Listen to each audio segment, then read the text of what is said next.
الحمد لله وكفى والصلاة والسلام على من لا نبي بعد أما بعد فأعوذ بالله من الشيطان الرجيم بسم الله الرحمن الرحيم وإذ أخذ الله ميثاق النبيين لما آتيتكم كتاب وحكمة ثم جاءكم رسول مصدق لما معكم لتؤمنن به ولتنصرنه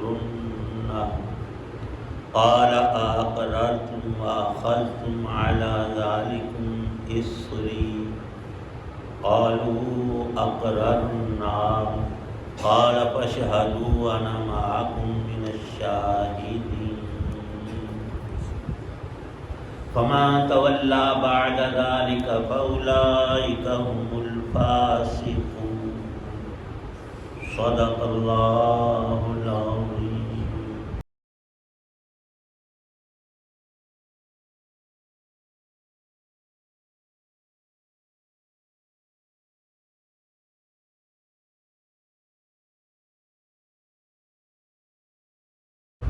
اور جب اللہ نے پیغمبروں سے عہد لیا تھا کہ اگر میں تم کو کتاب اور حکمت عطا کروں پھر تمہارے پاس کوئی رسول آئے جو اس کتاب کی تصدیق کرے جو تمہارے پاس ہے تو تم اس پر ضرور ایمان لاؤ گے اور ضرور اس کی مدد کرو گے۔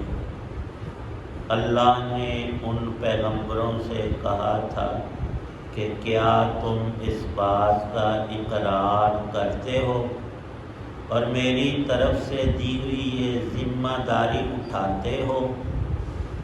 انہوں نے کہا تھا ہم اقرار کرتے۔ اللہ نے کہا تو پھر ایک دوسرے کے اقرار کے گواہ بن جاؤ اور میں بھی تمہارے ساتھ گواہی میں شامل ہوں۔ اس کے بعد بھی جو لوگ ہدایت سے منہ موڑیں گے تو ایسے لوگ فاسق یعنی رب کے نافرمان ہوں گے۔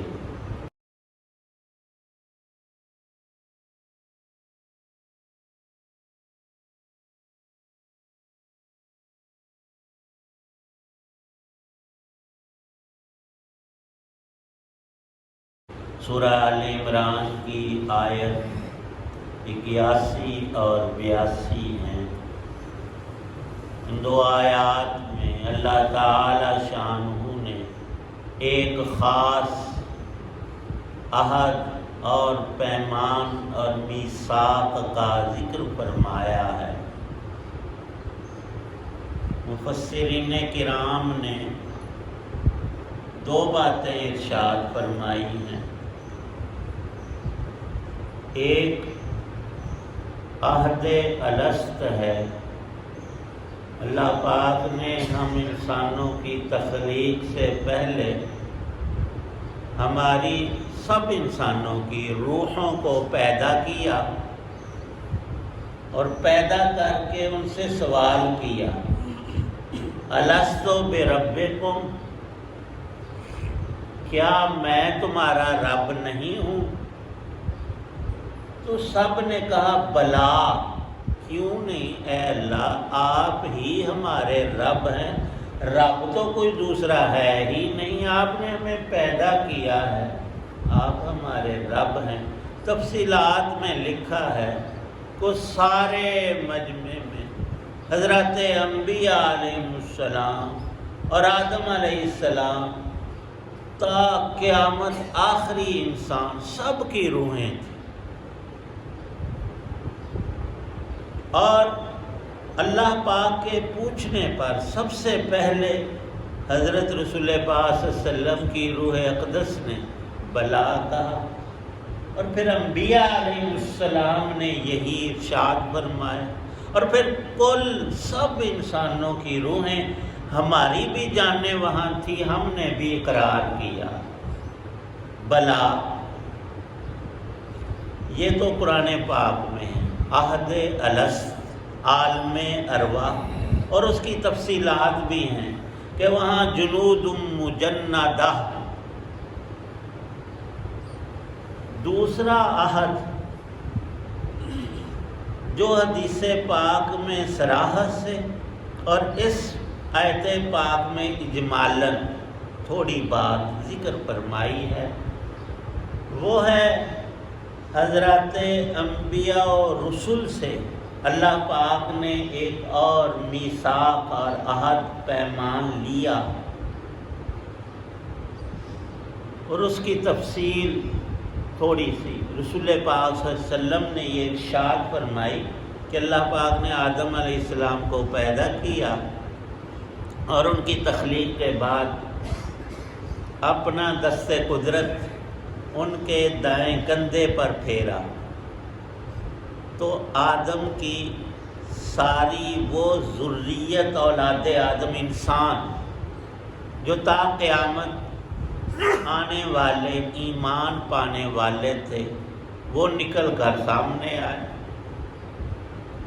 پھر اللہ نے اپنا دست قدرت ان کے بائیں کندھے پر پھیرا، تو جو کفر کرنے والے تھے اللہ کے نافرمان اولاد آدم میں وہ سب نکلے، اور رسول پاک صلی اللہ علیہ وسلم نے سمجھانے کے لیے ارشاد فرمایا کہ اس وقت سب کی جسمانی حالت چونکہ وہ صلب سے نکالے گئے تھے، فرمایا کہ جیسے کہ چیونٹیاں چھوٹی چھوٹی، لیکن ہر ایک کا نقشہ، صورت، شکل وہ سمجھ آتی تھی، دکھائی دیتے تھے۔ تو ان سب سے اللہ نے کچھ باتیں کی، اور بالخصوص انبیاء کے گروہ سے یہ ارشاد فرمایا جس کو یہاں ذکر کیا کہ میں تم کو دنیا میں بھیج کر نبوت کا تاج پہناؤں گا، اور تمہارے پاس میری کتابیں آئیں گی، آسمانی علم، وحی الہی، اور وحکمت، تمہیں میں شرائع دین کی تفصیلات عطا کروں گا، اور اس سب کا خلاصہ کیا ہوگا؟ راہ ہدایت، ہدن، سب انسانوں کو گمراہی سے نکل کر ہدایت کا نور پانے کی راہ اللہ نے اول روز سے یہی مقرر کر رکھی ہے کہ بذریعہ انبیاء علیہ السلام ایمان اور نیک عمل اس کی تفصیل انسانوں تک پہنچائی گئی، آج بھی ایسا ہے۔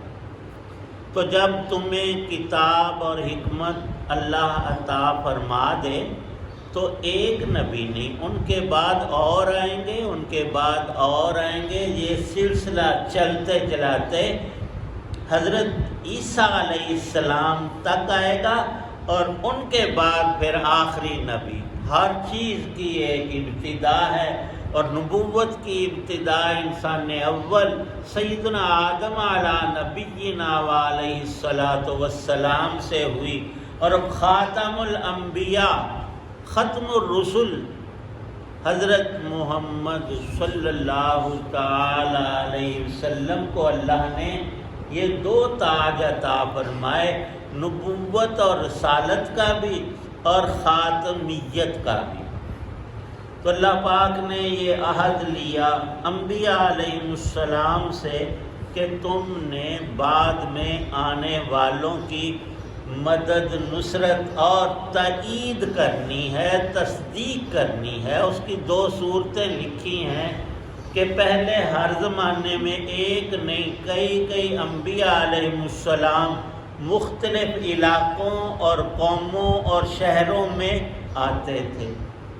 یہ نہیں کہ سارے جہان میں ایک نبی، نہیں، جہاں آبادیاں جس حساب سے تھیں اللہ انبیاء علیہ السلام کو مبعوث کرتے، اور ان کے نائبین بھی ان کے ساتھ مل کر اس سارے علاقے اور قوم کی ہدایت کا سامان کرتے۔ اور یہ سارے سچے نبی شرائع الہیہ کے حامل جن پر اللہ نے وحی بھیجی وہ ایک دوسرے کے مؤید بنا کر اللہ نے ان کو بھیجا اور ان سے عہد لیا، میثاق لیا کہ تم نے باقاعدہ طور پر دنیا میں جا کر عالم شہادت میں ایک دوسرے کے لیے کرنا کیا ہے؟ تصدیق کرنی ہے اور مدد کرنی ہے، اور یہ بات تم نے اپنی اپنی امتوں کو بھی لازمی طور پر بتانی، سکھانی اور سمجھانی ہے۔ اور یہ سلسلہ چلتا رہا۔ کبھی تو ایسا ہوتا کہ ایک علاقے میں ایک نبی تشریف فرما ہے، ان کا زمانہ اختتام کو ہے، ایک اور نبی آ گئے، تو پہلے نبی نے دوسرے کی تصدیق کی اور سب کی باتیں ایک، ایمان سب کا لا الہ الا اللہ، اور آگے مسائل میں بھی بنیادیں وہی، اللہ کی عبادت سب سے پہلی بات، اور اللہ کے ہر سچے رسول کی رسالت پر، نبوت پر ایمان اور ان کی کامل اطاعت، اللہ کے علاوہ کسی کی عبادت جائز نہیں، اور اطاعت مطلقہ یہ حق ہے رب کے ہر نبی کا کہ جو وہ فرمائیں، جو وہ عمل کریں، ساری امت نے اسی پہ چلنا ہے، اور یہی کامل ہدایت ہے اور ایمان کی تکمیل ہے۔ اور ایسا ہوتا رہا، سب انبیاء علیہ السلام نے بعد والوں کی خود تصدیق فرمائی ہے یا امت کی ڈیوٹی لگائی ہے، ذمہ داری سونپی ہے۔ آخر میں حضرت نبی پاک صلی اللہ علیہ وسلم کا زمانہ ہے، تو پہلی کتابوں میں پہلے نبیوں کے پاک اقوال میں اور ان کے سچے ماننے والے وہ بھی مسلمان، ان سب مسلمانوں میں یہ بات لازماً پائی گئی کہ وہ اللہ کے انبیاء اور آخری نبی صلی اللہ علیہ وسلم کی ہر طور سے مدد کرے، جان مال سب کچھ خرچ کریں دین کی اشاعت میں، لوگوں کی ہدایت کے لیے انتھک محنت اور کوشش، زندگی کامل تو اللہ کے نبی صرف کرتے ہیں، اور جتنا کوئی ان کے قریب اور ان کے نقش قدم پر اتنا ہی وہ بھی زور لگاتا ہے دین پر۔ دنیا ہے عارضی، انبیاء علیہ السلام نے تو اس کی طرف توجہ ہی نہیں کی۔ اللہ پاک نے فرشتہ بھیجا کہ ہمارے نبی حضرت محمد صلی اللہ علیہ وسلم سے کہو اگر آپ چاہیں تو آپ کے لیے مکے کے سارے پہاڑ میں سونا کر دیتا ہوں، اور وہ آپ کے پیچھے پیچھے چلیں گے، جہاں آپ جتنا چاہیں خرچ کریں۔ اور نبیوں کا معاملہ یہ ہوتا ہے، ان کی شان کہ ان کا حساب بھی کوئی نہیں، لیکن ان کا عالی ذہن اقدس ہمیشہ امت کی طرف مبذول رہتا ہے کہ میرے ہر عمل کو اور بات کو اور قول کو میری امت نے لینا ہے۔ تو رسول پاک صلی اللہ علیہ وسلم کی امت تو سب سے بڑی، کروڑوں نہیں اربوں خربوں انسان، وہ سب کے سب آپ کے متبعین ہوں گے اگر آپ سہولت، عیش اور سونے اور روپے کی فراوانی والی زندگی گزارتے تو ہمارے لیے تو بہت مشکلات ہوتی۔ کوئی اکا دکا مومن ہو گیا تو ہوتا، ورنہ سب تہی رہ جائے۔ تو آپ نے اختیار کیا ہماری وجہ سے اس دنیا کی چند روزہ عرضی، فرمایا مجھے یہاں سے لوگ کیا لینا دیں۔ عرض کیا ہے اللہ مجھے سونے کے پہاڑ نہیں چاہیے، مجھے تو ہدایت کاملہ جو میں لوگوں میں جاری کر جاؤں۔ اور آپ نے ایسا ہی کیا، مال بہت آیا۔ لوگوں کا یہ کہنا وہ عمومی گھٹیا سطح پر کہ اللہ کے نبی جو تھے نعوذ باللہ وہ محتاج تھے، ان کے پاس کوئی پیسہ روپیہ نہیں تھا، فقر آپ کا اختیاری تھا۔ ایک بادشاہ ہے، وہ ساری سلطنت خزانوں کا مالک ہے، لیکن کھانے پینے میں احتیاط کرتا ہے۔ اس کے درباری نوکر چوکر کھلا کھاتے، اور اس کی عادت ہے صرف ایک روٹی صبح کھاتا ہے نا۔ اب اس کو کسی نے روکا نہیں، اس کی اپنی طبیعت۔ تو رسول پاک صلی اللہ علیہ وسلم کو تو اللہ نے خزانے دیے، اور آپ کی شادی پر سارا مال، لاکھوں کا نہیں کروڑوں کا، حضرت خدیجہ نے آپ کے قدموں میں ڈھیر کیا، لیکن ان چیزوں سے آپ نے دلچسپی نہیں لی اور اصل کام کیا کہ ہدایت، ہر ایک کے لیے ہدایت۔ اور ہمیشہ ہوتا یہ آیا ہے، انسانوں میں رزق کی تقسیم کے سلسلے میں چند لوگ ہوتے ہیں جن کو زیادہ ملتا ہے، عام متوسط، اور اس سے زیادہ عمومیت، فقراء اور احتیاج کی۔ یہ قانون قدرت ہے، رب کا ایک نظام ہے، سسٹم ہے، اور اسی میں خیر ہی خیر ہے۔ تو اللہ نے آپ کو وہ ایمان اور وہ سنت طریقہ عطا کیا ہے جس کو تا قیامت آج بھی اور اگلے پچھلے زمانوں میں جاری اور باقی رکھا ہے۔ تو اس کے لیے ہی اس آیت میں ارشاد ہے کہ تمہارے ساتھ بھی ہے لوگوں رب کا میثاق ہے۔ کیا ہے؟ عہد ہے۔ تم نے بھی کرنا کیا ہے؟ اللہ کے سچے رسول کی صرف تصدیق ہی نہیں کرنی، نرا ایمان نہیں، بلکہ ذمہ داری یہ ہے کہ تم نے اپنا سب کچھ ان کی تائید میں قربان کرنا ہے، ان کے دین کی اشاعت اور اس کے نشر کے لیے۔ اور جو یہ کام کرتا ہو اس کو تم نے داد دینی ہے، اس کی ٹانگ نہیں کھینچی۔ اب میں تو ان چیزوں میں زیادہ پڑھتا نہیں، میرے اس سلسلے کی معلومات بھی بہت کم ہیں۔ وہ ڈاکٹر ذاکر نائک آیا ہے، ہماری قوم ہمیشہ آدھی ادھر ہوتی ہے آدھی ادھر، حالانکہ چاہیے یہ کہ جو بڑے اہل علم ہیں وہ جو کہیں ان کی تائید میں ہم بھی ان کے پیچھے ہو لیں۔ اب اکثر طبقہ علماء کرام کا ان کو داد دیتے ہیں کہ یہ اللہ نے اس کو یہ صلاحیت دی ہے کہ اس نے لاکھوں لوگوں کو ایمان کا یہ ذریعہ اور سبب بنے ہیں، اور واقعتاً اللہ نے جو ان کو کلام اللہ پر عبور دیا وہ نری آیت نہیں سناتے، فوراً سے سورت کا نمبر، آیت کا نمبر اور سطر نمبر تک۔ یہ کوئی معمولی چیز نہیں، بندہ ذرا کرے تو اسے پتہ چلے نا۔ ہم تو 10 آیتیں اس طرح سے رٹ کر بھی یاد نہیں رہا، ہمیں بھول جائے گا۔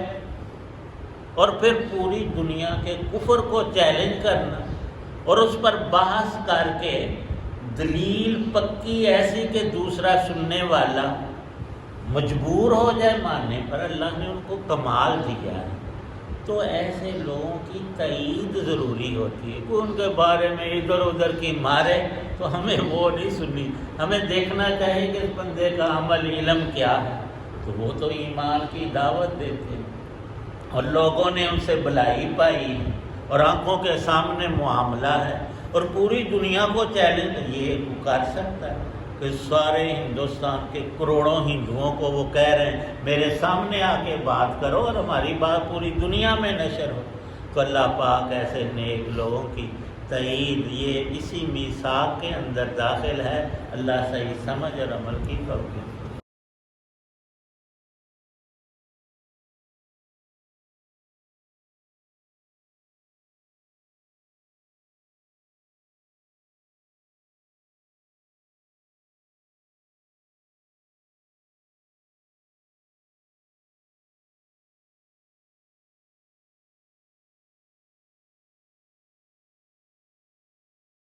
الحمدللہ رب العالمین والصلاۃ والسلام علی رسول النبی۔ بیماروں کے لیے دعا کرنا، اللہ سب بیماروں کو شفا، جتنی ہماری زندگی ہے ایمان کامل، بدن کی صحت سلامتی، نیک عمل کی توفیق عنایت فرمائے۔ اللہ پاک قرآن پاک کا نور، سنت کا نور، نبی پاک صلی اللہ علیہ وسلم کے طریقوں ہمیں، ہمارے گھر والوں، ہماری آل اولاد، نسلوں، سب انسانوں کو نصیب فرمائے۔ صلی اللہ تعالی علی خیر خلق محمد وعلی آلہ وصحبہ واہل بیتہ اجمعین۔